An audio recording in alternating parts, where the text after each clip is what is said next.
his wife Nadine Menendez, and 3 New Jersey businessmen, while Hannah, Jose Uribe, and Fred Davies for bribery offenses.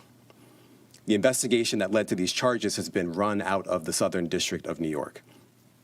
The indictment alleges that between 2018 and 2022, Senator Menendez, the senior U.S. Senator from New Jersey and the chairman of the Senate Foreign Relations Committee, and his wife Nadine Menendez, engaged in a corrupt relationship with Hannah, Uribe, and Davies.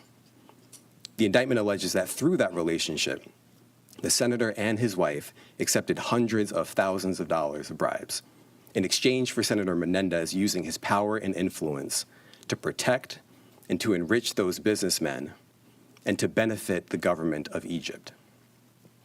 The indictment alleges that Hannah, Uribe, and Davies provided bribes in the form of cash, gold, home mortgage payments, a low-show or a no-show job for Nadine Menendez, a Mercedes-Benz, and other things of value to the senator and his wife. Now, constituent service is part of any legislator's job. Senator Menendez is no different.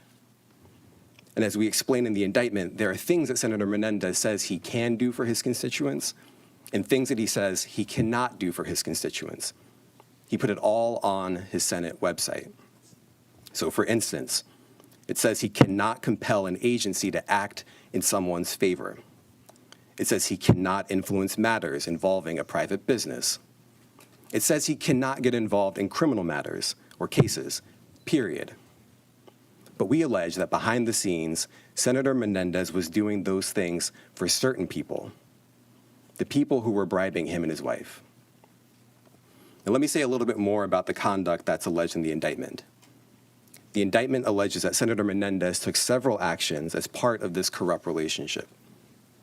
First, the indictment alleges that Senator Menendez used his power and influence, including his leadership role on the Senate Foreign Relations Committee, to benefit the government of Egypt in various ways.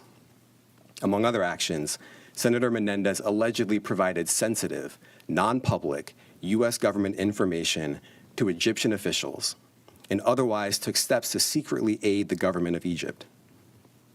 We also allege that Senator Menendez improperly pressured a senior official at the U.S. Department of Agriculture to protect a lucrative monopoly that the government of Egypt had awarded to Hannah, a lucrative monopoly that Hannah then used to fund certain bribe payments. Second, the indictment alleges that Senator Menendez used his power and influence to try to disrupt a criminal investigation and prosecution undertaken by the New Jersey Attorney General's office related to an associate and a relative of Uribe. Third, the indictment alleges that Senator Menendez used his power and influence to try to disrupt a federal prosecution of Davies in the District of New Jersey in 2 ways. First, by seeking to install a United States attorney who he thought could be influenced with respect to Davies, and second, by trying to influence that office to act favorably in Davies' case. And as we allege in the indictment, the senator agreed to do these things and use his power in this way because Hannah was paying bribes, because Uribe was paying bribes, and because Davies was paying bribes. Fortunately, the public officials the senator sought to influence did not bend to the pressure. That's a good thing. Now, as part of this investigation, special agents with the FBI executed search warrants on the residence and safe deposit box of Senator Menendez and Nadine Menendez in New Jersey. When they got there, they discovered approximately $500,000 of cash stuffed into envelopes and closets. Some of the cash was stuffed in the senator's jacket pockets. And some of the envelopes of cash contained Davies' fingerprints or Davies' DNA. That's not all. Agents also discovered a lot of gold that was provided by Davies and Hannah. And the FBI, of course, found the Mercedes-Benz that Uribe had provided them. Now, the items that the FBI uncovered are discussed in the indictment, which I encourage all of you to read carefully. Let's take a look at just some of the items. So as you can see here, this is the Mercedes-Benz that we allege that Uribe provided as part of the scheme. What you see here are 3 kilograms of gold. These 3 kilograms together are worth approximately $150,000. And of course, here you can see just a fraction of the cash that was uncovered as part of the scheme. Now, I want to make a couple of things very clear. First, my office remains firmly committed to rooting out public corruption without fear or favor and without any regard to partisan politics. That's in our DNA. Always has been, always will be. And second, this investigation is very much ongoing. We are not done. And I want to encourage anyone with information to come forward and to come forward quickly. And they can do that by reaching out to the FBI's tip line at 1-800-CALL-FBI. Now, a case of this magnitude requires tremendous partnership. And I want to thank our partners at the FBI who have been with us since day one and have been absolutely incredible every step along the way. I also want to thank our partners at the IRS for their assistance in this investigation. I want to thank our colleagues from around the Department of Justice, who are far too many to name here and to thank specifically, but they have also been invaluable. And of course, I want to thank the career prosecutors from my office who are handling this investigation. They have done tremendous work. Eli Mark, Laura Pomerantz, Dan Richenthal, Paul Monteleone, and their supervisors, Rebecca Donaleski and Maureen Comey, the chiefs of our office's public corruption unit. I now want to invite up to the podium FBI Assistant Director in Charge, James Smith. Jim. Good morning. So I'm not going to go any further into the case as the U.S. Attorney Damian Williams explained, but what I want to talk about more or less is, hey, the FBI's the FBI investigating public corruption is one of our top priorities, and we will continue to investigate public corruption cases.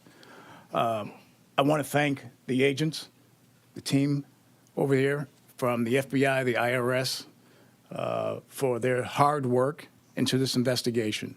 They've spent many hours and days and weeks and months working this investigation. I would also like to thank all the prosecutors from the Southern District of New York. I'd like to thank Damian Williams for his support in this particular case. I would like to thank the IRS for all their investigators who worked tirelessly along with the team here to investigate this case. Then I would also finally like to thank the DOJ's Public Integrity Section. So thank you very much for all your support in this. All right, thank you, everyone.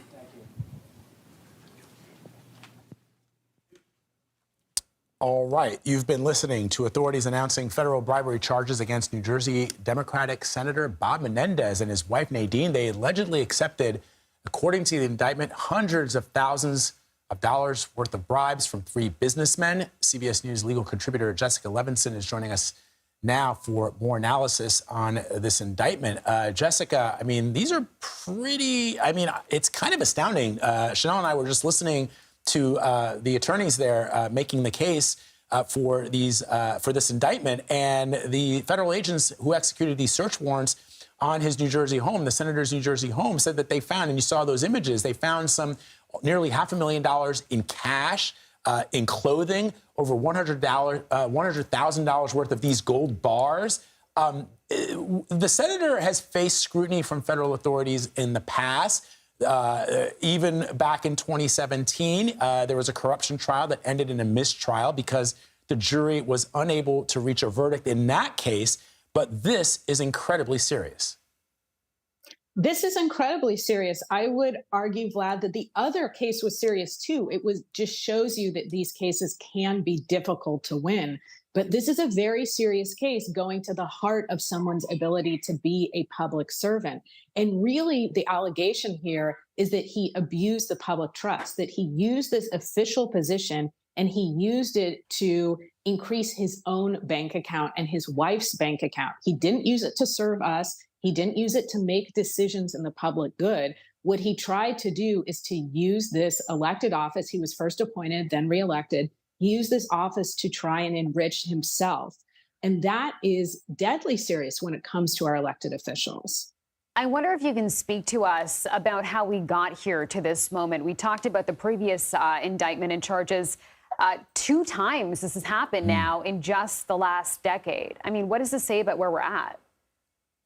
Well, it shows that Senator Menendez may have engaged in not just one course of conduct that was problematic, but another course of conduct. Now, it is, I don't even think it's fair to say an open secret, but everybody has known that Senator Menendez has been under scrutiny with respect to this federal investigation. It's a years-long investigation. And as we see, I think what really comes to mind is this isn't about one instance. This is about Senator Menendez abusing the position he has as a public servant to enrich himself when it comes to a number of different people and different instances. This is what you would call a broad and sprawling indictment, because not that one set of bribery allegations is not serious, but what we have here is allegations that he helped a number of people, for instance, trying to thwart the criminal investigation, providing a foreign government with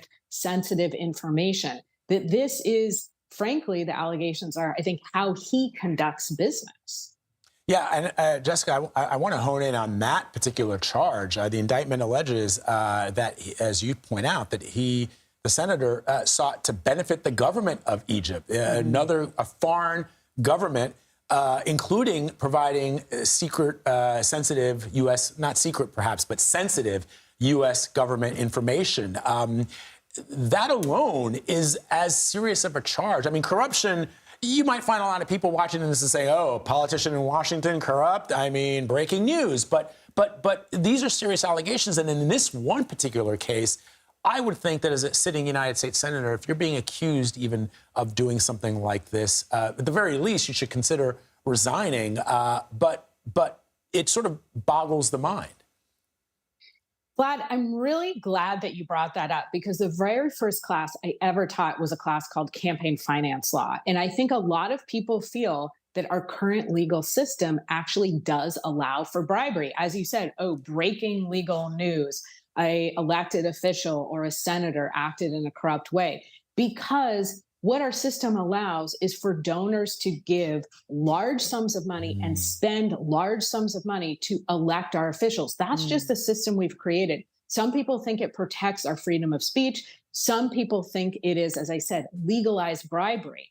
And so that's why I'm always astounded when there are allegations that jump that line from all of the behavior that's allowed to something that crosses the line into allegedly illegal behavior, where you do see those gold bars, where you do see that cash, where you have allegations, again, of essentially selling sensitive government information, which I'm not using this term in a legal way, but in the common vernacular, that makes you a traitor to our government. And so it is, I talk to my students so much about how can that possibly be legal? How can it be legal that an individual can spend $10 million independent of you to help you get elected and then come to you and say, I have a bill I want you to pass? That can be legal. What we're seeing here, these allegations, that is something that is not legal. And that's why, again, it's astounding how far over the line these allegations are. And I think you're right to point out that we're not just talking about this kind of indirect, amorphous public harm. What we're talking about here is potentially putting us at risk. I mean, we've heard this phrase before in a different situation, but by sharing our government information with a foreign government. And Jessica, before we leave you, I just want to ask, from a procedural perspective, what are next steps? How does this play out? So next steps obviously are that there will be an arraignment. We are sadly familiar with next steps when it comes to federal criminal cases now. So there will be an arraignment. Senator Menendez will give his plea. I expect that he will plead not guilty, or there may be some sort of plea deal that is on the table, because again, we have seen fairly damning evidence. It will be interesting to see whether or not and how they treat Senator Menendez and his wife, and if they try to get one to turn on the other. Right. And then there will be what is now kind of typical motion practice, where Senator Menendez will try and get certain evidence excluded, and the prosecution will say, no, that should be in. And then ultimately the conclusion could be, a trial. Sen Menendez was at least partially successful in the past. He's obviously hoping that history repeats itself. Let's all remember this is a very different set of allegations and different laws at issue. A very interesting conversation. Jessica Levinson, thanks so much. We'll have to leave it there for now. And staying here in New York, investigators zero in on the possible cause of that charter bus crash that killed 2 educators. Still to come, a closer look at what may have gone wrong there and an update on the high schoolers who were also hurt in that crash. Stay with us. We'll be right back.